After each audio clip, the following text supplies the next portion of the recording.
Oi pessoal, tudo bem? Meu nome é Maiara, sou enfermeira. Hoje eu tô aqui para dar continuidade no nosso mini curso, onde o tema abordado é raiva humana, e hoje é a nossa quarta e penúltima aula. Bom, a gente já falou bastante coisa sobre o assunto, vamos pular para uma parte importantíssima, a questão do diagnóstico. Nós temos o diagnóstico diferencial, onde temos aqui doenças infecciosas e não infecciosas, onde é muito importante, porque o paciente, onde ele tem um diagnóstico finalizado de que ele não tem essa doença, a raiva humana, então ele já é excluído também, por exemplo, do protocolo de Recife, e mais rapidamente ele vai ser tratado de acordo com a patologia que realmente ele tem. Então, o prognóstico ele é melhorado, o tratamento com certeza é mais facilitado quando o diagnóstico diferencial ele é realizado e de forma precoce. Algumas doenças infecciosas que podem ser feitas no diagnóstico diferencial com a raiva humana, enteroviroses, tétano, botulismo, tularemia, e em casos de doenças não infecciosas, temos encefalomielite difusa aguda, quadros psiquiátricos também é bem comum, intoxicações, encefalite pós-vacinal. Pelo fato da raiva humana ela trazer um quadro de encefalite, então toda e qualquer outra encefalite ela pode ser confundida com a raiva humana. Então, o diagnóstico diferencial com encefalite pós-vacinal, por exemplo, ele é muito importante. O diagnóstico específico da raiva, como é que ela é feito, o que é coletado para esse diagnóstico? A coleta de material, ela se baseia no folículo piloso, que é a biópsia da pele da região da nuca, apenas dessa região, certo?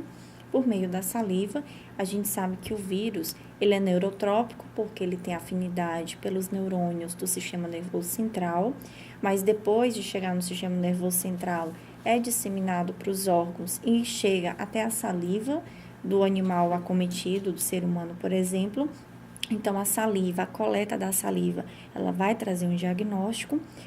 O soro também é feito a coleta sanguínea, separado o soro para ser feito a análise. O líquido céfalo-raquidiano da região lombar é feito uma punção. E o imprint de células de córnea, que é feito apenas por um profissional extremamente habilitado para tal procedimento. Dando continuidade ao diagnóstico. Procedimentos para o diagnóstico da raiva humana.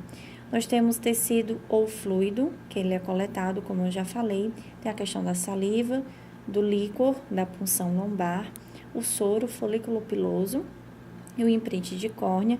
Nós temos aqui a quantidade que é coletado de cada um deles, 2 ml para a saliva, líquor e o soro, 0,5 a 1 para o folículo piloso, centímetro quadrado. Imprint de córnea são 5 lâminas.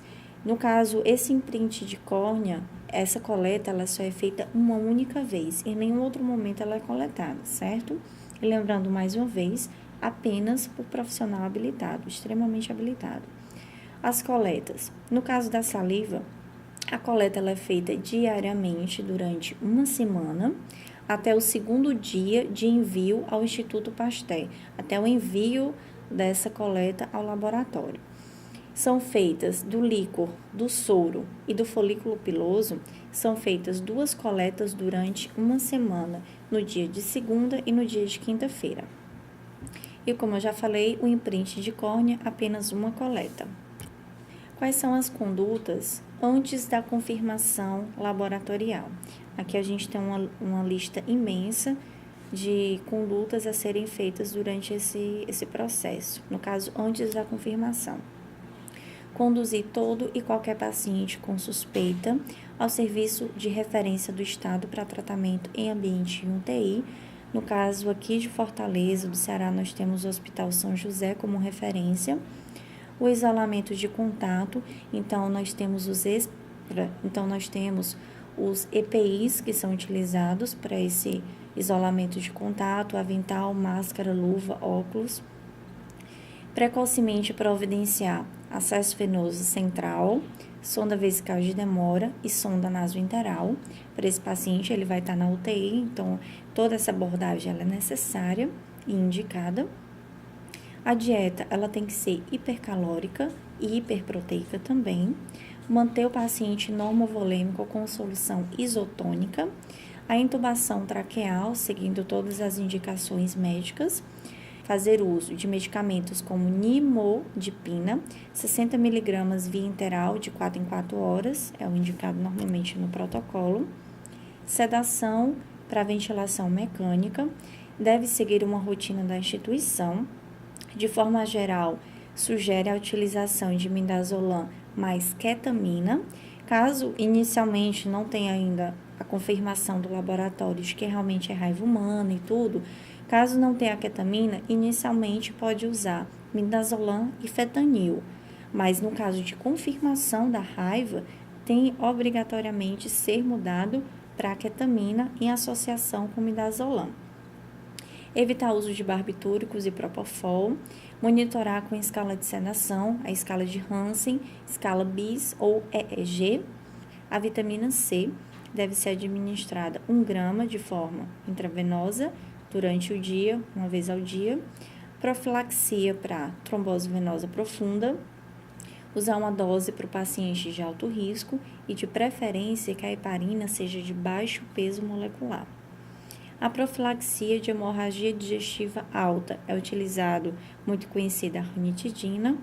Profilaxia de úlcera de pressão, aí nós temos a abordagem da enfermagem, uma mudança de decúbito de 3 em 3 horas, é verificar se tem algum tipo de lesão, evitar que esse paciente fique, por exemplo, com a região do pé, nós temos o calcânio, que é uma região que muito facilmente, pelo paciente ficar deitado, acaba desenvolvendo úlcera de pressão. Então, todo o paciente tem que ser visto, tem que ser cuidado e avaliado.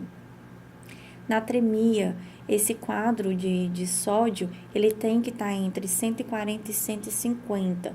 Os níveis devem ser avaliados com bastante rotina, certo? Diminuição do risco de lesão neurológica secundária. São feitos alguns procedimentos para isso. A cabeceira deve estar elevada em torno de 30 graus. Deve ser feita a pressão venosa central. Os meios hemodinamicamente falando invasivos, por ser um paciente de UTI e pelo quadro ser grave de raiva humana quando ele vem a ser confirmado, então esse meio hemodinâmico de forma invasiva ele é bem utilizado. Pressão arterial média, saturação periférica, pressão de platô das vias aéreas, diurese, glicemia, aferir a temperatura central. A temperatura central, ela é medida por 3 meios, esofágico, retal e timpânica. A forma retal, obviamente, é um pouco mais incômoda, mas de forma geral é bem fidedigna e seria interessante que ela fosse usada mais vezes, mas por ser um pouco complicado, o paciente e tudo, a gente acaba não usando com tanta frequência no dia a dia. Manter a temperatura ideal entre 35 e 37 graus, com controle de temperatura ambiente. Os medicamentos às vezes interferem nisso, então tem que ser avaliado e cuidado, muito bem observado, e o resfriamento superficial, se necessário. As condutas realizadas depois da confirmação do laboratório, realmente aquele indivíduo está com raiva humana, quais as condutas a serem feitas a partir desse momento. Inicialmente, manter todas as condutas anteriores. Pronto, agora quais são as condutas depois da confirmação do laboratório? Então, chegou o resultado do laboratório, esse indivíduo confirmou, tá com raiva humana, o que é que eu vou fazer agora? Quais são as condutas? Inicialmente, todas as condutas anteriores, elas são mantidas. Os medicamentos, biopterina, deve ser avaliada essa quantidade e, no caso, administrada, se necessário, em torno de 2 mg por quilo, via intervalo de 8 a 8 horas, é o que manda o protocolo. A sedação profunda, como eu falei inicialmente, midazolam e ketamina é o que deve ser utilizado. Suspender fentanil se ele tiver em uso, até então, até a confirmação. Evitar o uso de barbitúricos e propofol, que eu também já falei. Monitorar a escala de sedação, como eu também já falei anteriormente. São cuidados a serem mantidos, continuar e ter muita atenção. A monitorização, ela tem que ser feita de forma contínua. O que é que tem que ser feito de forma contínua? O ECG, oximetria de pulso, até mesmo o ECG pelo monitor, oximetria de pulso, capnografia, pressão arterial média, temperatura central, aqueles 3 meios de temperatura central que podem ser medidos, que eu falei anteriormente, quando o monitor disponível. Quando não, é feito de forma periódica e você vai fazer todo o aprazamento de quanto em quanto tempo deve ser medida. E quais são os tipos de monitorizações que são feitos de forma intermitente, ou seja, de tempos em tempos? Pressão arterial, de 2 em 2 horas, indicado. Pressão venosa central, de 4 em 4. Glicemia, de 4 em 4. Diurese, de 4 em 4. Balanço hídrico, temperatura central, densidade urinária, a dosagem sérrica de sódio também. São feitos os aprazamentos e tem que ser feito o cuidado para ser realizado realmente de acordo com o aprazamento feito, de 4 em 4 horas. Então, você pode, na hora de aprazar, colocar determinados procedimentos que podem ser feitos ao mesmo tempo, coloca no aprazamento, até melhor para não esquecer de estar realizando um ou outro procedimento, certo? Em relação aos exames laboratoriais, nós temos a dosagem de sódio sérrico, gasometria arterial, muito importante pela questão do O2 e do CO2, magnésio, zinco, hormônios tireoidianos, como T4 livre, TSH ultrassensível também. Tem aqui na tabela ao lado a periodicidade desses exames, certo? O sódio 2 vezes por semana, a gasometria quantas vezes forem necessárias, o médico vai estar avaliando e solicitando. Zinco, dosagem sérrica semanal, assim também como os hormônios da tireoide, dosagem semanal. E a questão do magnésio, 1 vez ao dia, sob o risco de estar reduzido em associação ao vasoespasmo cerebral também, é esse quadro. Exames laboratoriais, nós temos aqui tecido ou fluido licocefalo-raquidiano. A dosagem, por meio do líquor, a gente pode fazer a dosagem de biopterina ou a dosagem de anticorpos. Na realidade, tem que ser feito os dois. A biopterina, 15 dias após a confirmação do diagnóstico de raiva humana, mais 15 dias após a reposição da dose máxima, que isso a gente vai falar mais à frente. Dosagem de anticorpos por meio do líquor é feito 1 vez por semana, de preferência na segunda-feira. Dosagem de anticorpos por meio do soro é separado depois da coleta sanguínea, 2 vezes por semana, sempre na segunda e na quinta-feira. E a dosagem de RT-PCR, que foi usado para o diagnóstico, por exemplo, temos do líquor, do folículo piloso e da saliva.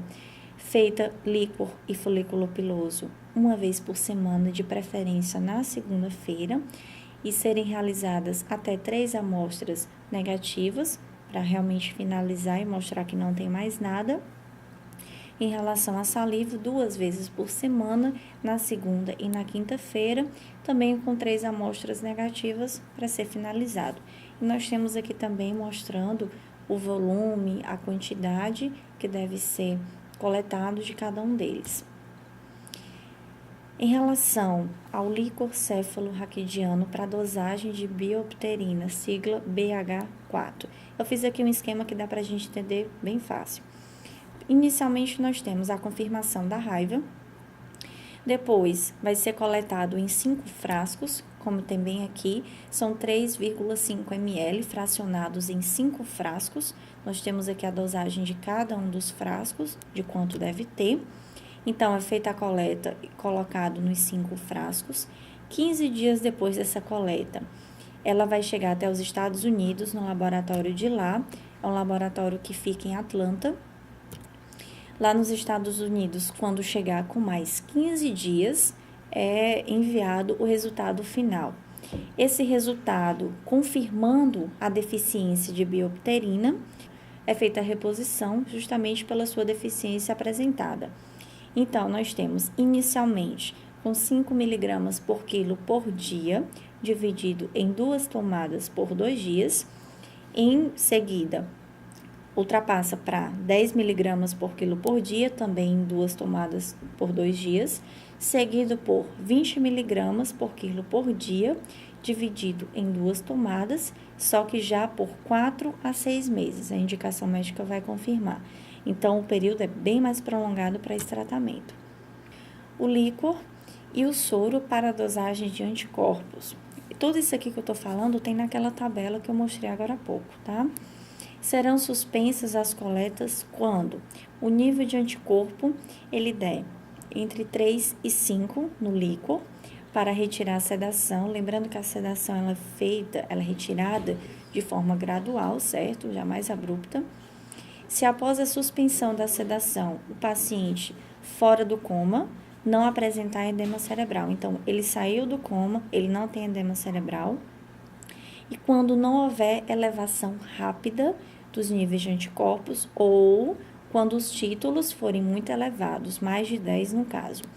Nessa circunstância, é realizada uma conduta de imunomodulação. A imunomodulação baseia-se na utilização de corticoide, sendo que qual o medicamento, qual a dosagem, quando iniciar, tudo isso é analisado pelo médico que está acompanhando o paciente. Não tem um protocolo definindo qual medicamento, quando usar, qual dosagem, nada disso, certo? Isso deve ser avaliado bem criteriosamente. Então, nesses casos que eu acabei de falar, serão suspensas as coletas quando tiverem nessas circunstâncias. Em relação à saliva e folículo piloso e do líquor cefalorraquidiano, para a realização do RT-PCR, serão suspensas as coletas quando 3 amostras estiverem negativas.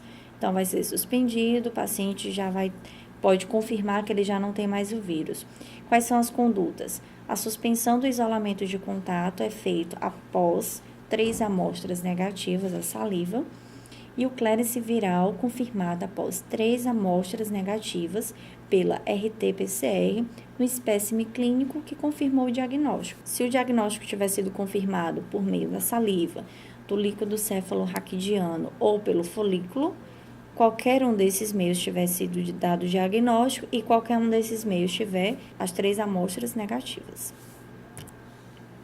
Exames de imagem também são bem utilizados, certo? Nós temos 3 principais exames: o Doppler transcraniano, a ressonância magnética de encéfalo e a tomografia computadorizada também. Lembrando que a ressonância magnética ela é feita sem contraste. Em relação à tomografia, é sem indicação para a rotina. O médico vai solicitar, mas não está no protocolo para a rotina. E deve ser feita, quando for feita, sem contraste e de urgência na vigência de complicações. Se for avaliado possíveis índices de que aquele paciente vai entrar em algum quadro de complicação, é indicado a tomografia. Pessoal, a referência para essa aula foi baseada no protocolo Tratamento Raiva Humano no Brasil, do Ministério da Saúde, Brasília, Distrito Federal, do ano de 2011. Agradeço a atenção de vocês, espero que tenham gostado e até a próxima aula.